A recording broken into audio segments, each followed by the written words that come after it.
This is Hector C, Teachable Tuesdays with Hector C. Here I am, your realtor in Miami and Fort Lauderdale. Follow me for more. Hit the like button if you like what you hear. The type of home that you buy is very important. Now, when I was younger, when I was in my 20s and my 30s, and maybe even in my 40s, I would have been okay with a two-story home because I can run up the stairs and run down the stairs. But as we start to get a little bit older and the back starts to go a little bit, like we had an accident, so my back hurts a little bit from the accident still, or my knees start to go, or my ankles start to go.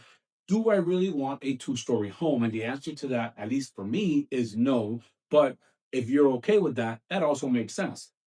I always tell my clients plan for at least 10 years ahead, right? So if in 10 years you're going to be in your 60s, do you really want to be going up and down the stairs? I don't think so. I think if you are thinking a little bit long term and you're buying a home today, a one-story home is probably going to be your best bet. And why do I say that? Well, because what you don't want is you don't want to buy a home today because you're feeling physically fine and everything is okay. And then in 5 or 10 years, you're like, uh-oh, I can't get upstairs anymore. And there's not a bedroom for you downstairs. So the upstairs become a complete waste of space.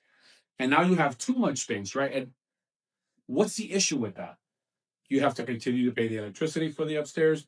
You have to maintain the upstairs because you're not going to let it all go to garbage. You're not going to let it fall apart. You have to make sure you're maintaining all that. So that is where you have to plan a little bit ahead. And why is that important? Is because we don't know what the market is going to look like.